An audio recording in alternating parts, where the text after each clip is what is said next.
Namaste, Shalom, Salam, everybody. Satnam, coming to you from Gazamalka in the divine city of Tulum.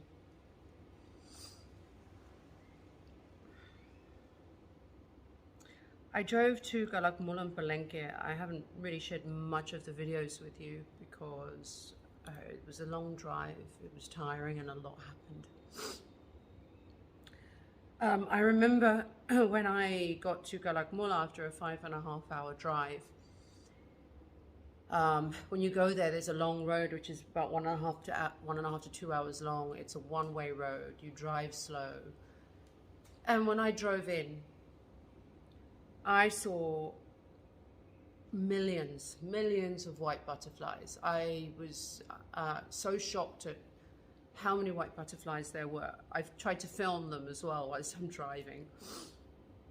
But yeah, there were so many white butterflies everywhere.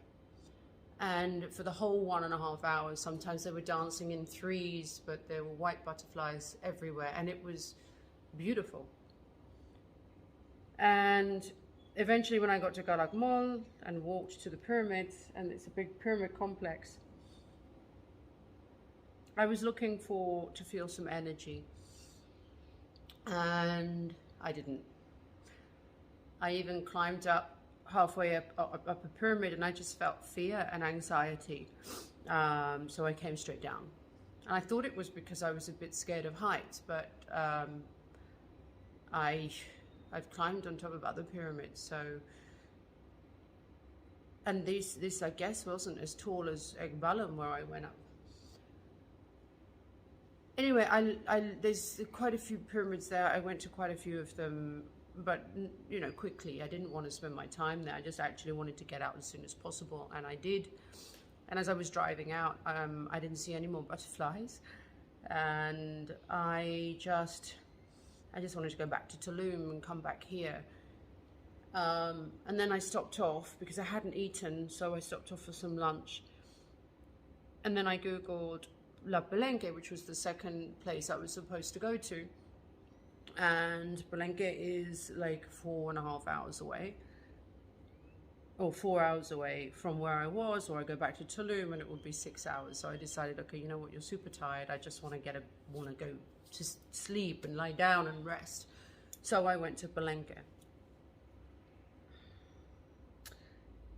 And you've seen the pictures of my room, and it was all pretty, but it was full of Mayan gods, symbols, and it was beautiful, and I had some food and I rested.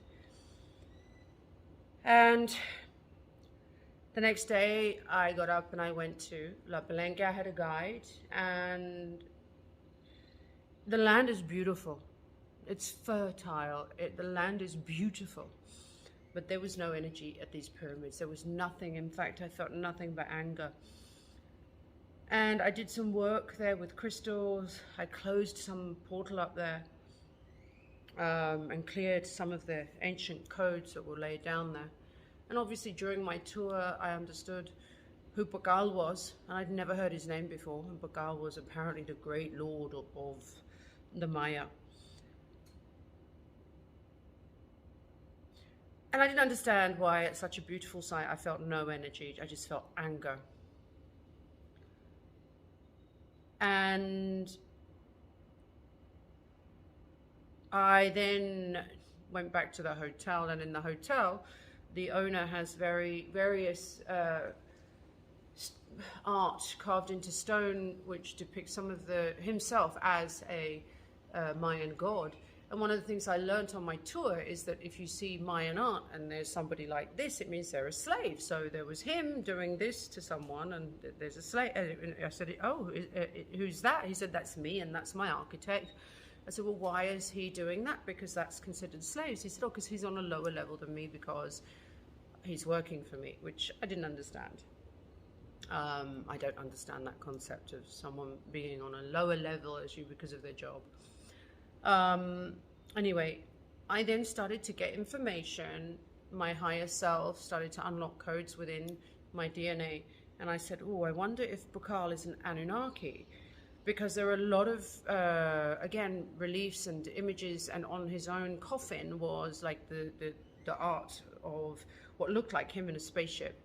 And I 100% agree, it is a spaceship. And when I say agree, I know, as you know, I channel information. I am the divine Sofia. I'm remembering the truth of what happened on this planet, because once the truth is revealed, glory be, we have risen. When the truth is revealed, glory be, the darkness shall leave, because it's been hidden. And so I said that, then I Googled it, and it was like, oh, he possibly was Anunnaki, and we know the Anunnaki came from planet Nibiru and invaded this planet. And at every Mayan site I've gone to, I've said, Mayans, true Mayans have a heart. This land speaks, it's beautiful, it holds you, it cannot be evil. And I truly believe that, and I said this from day one when I came here in 2018, that the sacrifices were not carried out by the Mayans, but by the invaders that came from another planet. I thought they were reptilians. That's just a disguise. It's not reptilians, it's the Anunnaki. And so with that revelation, what did I do? I drove back to Tulum 2 days ago, and it was a 9-hour drive, and I just wanted to get back. I didn't stop for food or anything. I just wanted to get back. It was like I was in a rush to get back.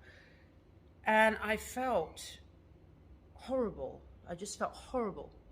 Came through, when I got to the hotel, I didn't even park my car, because I got out the car and I said, I'm dead, I'm dead. And you know that I would never use a word like that to express myself, because I know that words carry power. But I was literally, my body was numb. I was tapping my face. I was like, what is going on? Have I just driven for too long? Obviously, I got out 3 or 4 times to fill up with petrol, to have some coffee.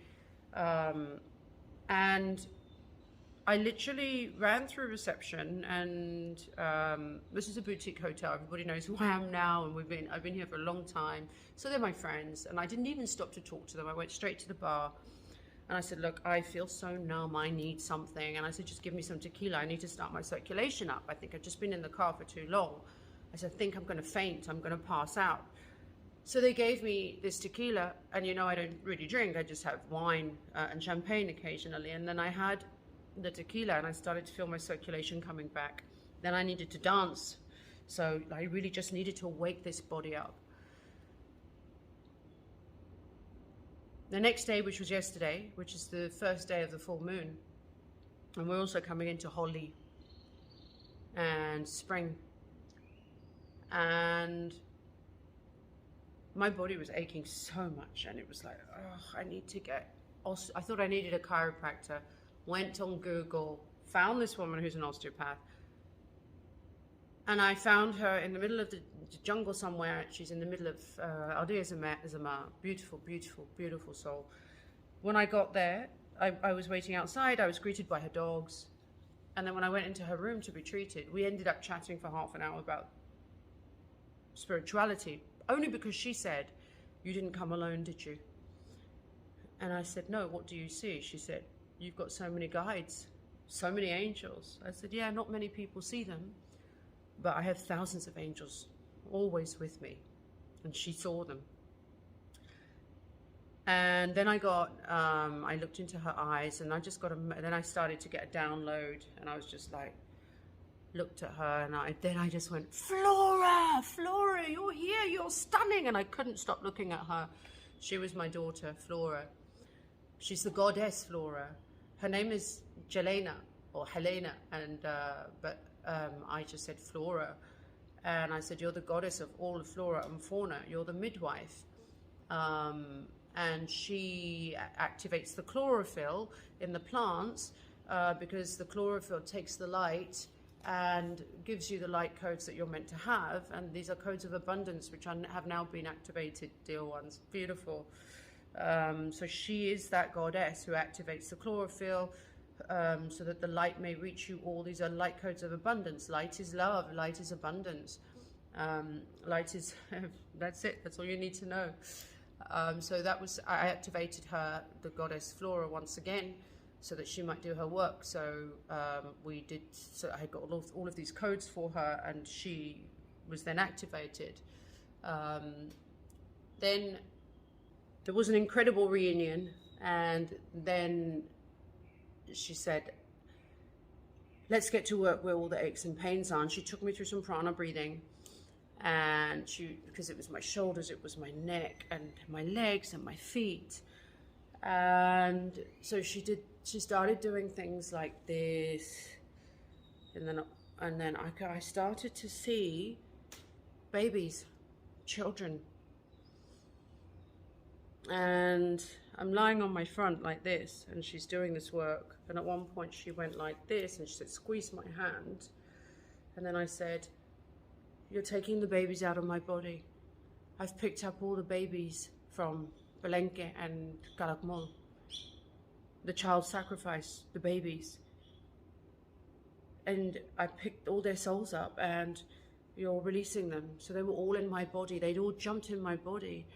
And if you remember, I told you about the butterflies. The crazy thing is I met someone there, and I said to them, look, there were so many white butterflies. Did you see them? And they said, no. And they said, well, in Ireland, they say that white butterflies are the souls of babies that have died young. And then I just went, oh my goodness, all of those butterflies, those babies were coming to me to be released. These child sacrifice babies that were sacrificed, I'm not going to use the word Mayans, the Anunnaki, but if you come to here and you go on a tour, they'll tell you the Mayans sacrificed children, they sacrificed people. No, it wasn't the Mayans, it was the Anunnaki. And I never really did much research into it apart from today. And they used to rip out the hearts, they used to decapitate the heads. I mean, it was disgusting. And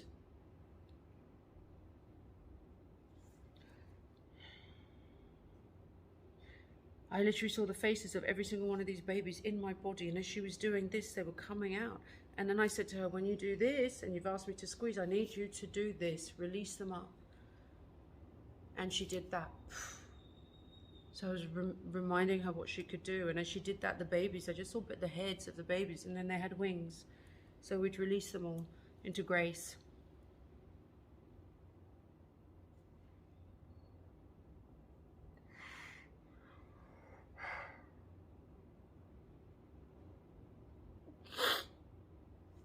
We release them all into grace.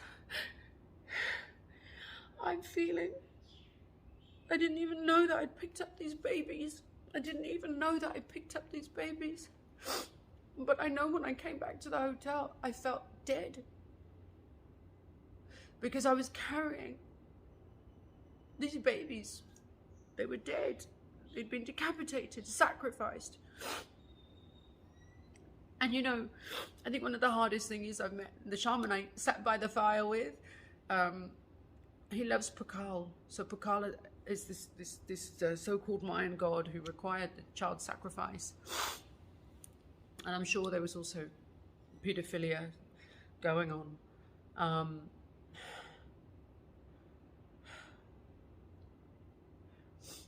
And I don't know, today I'm feeling all of their suffering. Today I'm feeling all of their suffering. I had to release their souls, but today I'm feeling their suffering. I just want it to go away, really. I do want it to go away now. But I know this is very important because this is the end of the line. I've been working for 6 years tirelessly since 2015. Tirelessly. I trust my higher self. I trust my guides who are here with us now for bringing me to the places I'm meant to be at to do the corrections. I think also the shock was that all these dead babies were inside me, and that you know, I didn't even know, but I guess I wasn't meant to know, because I guess it was just meant to happen as soon as I went there, that all of these babies and came inside me. And today I feel their suffering. I feel the suffering of their mothers.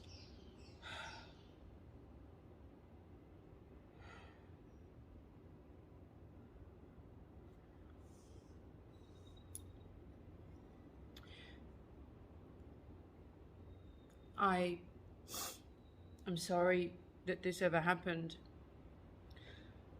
Pacal is the Lord of Darkness, and this is something else I said while she was doing this. I said, Pacal is the Lord of Darkness. Pacal, you do not belong here. And I took him out. What does that mean? No more Anunnaki.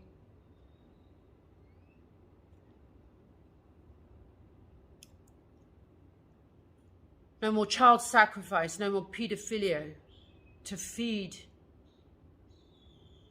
them. The thing is, every child that cried and was killed and suffered became a malignant cell in the body of Gaia, in Mother Earth, myself, which caused a lot of cancer. Because when children are sacrificed, you see, when they've been sexually hurt and when they've been sacrificed, their souls don't leave. Their crying souls are still on the planet. They die, and in their death, because it's a sacrifice, they're stuck here. So dead souls, dead babies. And I've released every single one of them, which means cancer is cleared. More and more people will be cured, and less cases in the next 5 years, you'll see. There's going to be an earthquake in Palenque just to get rid of the final mess of Pacal, the Lord of Darkness. He's not even a lord. But the children are now free. This is the day I've been waiting for, I guess, without knowing it. I feel I've come on my period as well, which is really interesting, because I came on yesterday when I met my daughter Flora, and it was the start of the full moon yesterday, so we've got 3 days, and I already had a period 2 weeks ago, or less than 2 weeks ago.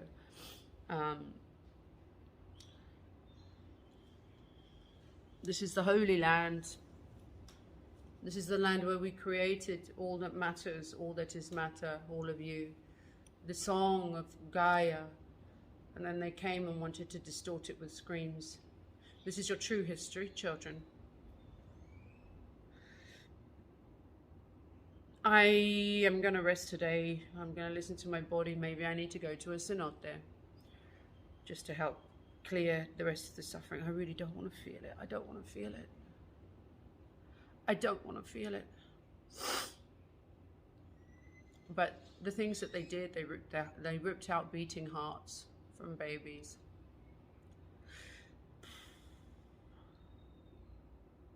They use their heads as balls. So where we've got our sacred sites, they then built a ball court to play with the heads of our babies. That's how disgusting and vile they are. That's how evil they are.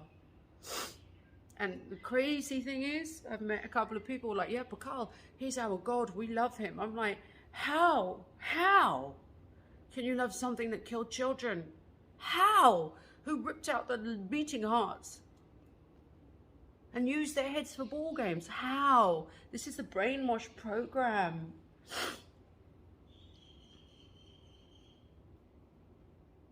It's over, and I love you. I don't know, in this video I might even put videos of the butterflies, but I think this video just needs to be delivered like this, with nothing fancy, no editing. I don't know, let's see. Because I guess I don't even want you to see the place where it all happened. I love you. Glory be, my work is done. Namaste, Shalom, Salam, children of Gaia. Sing your song. Sing your song.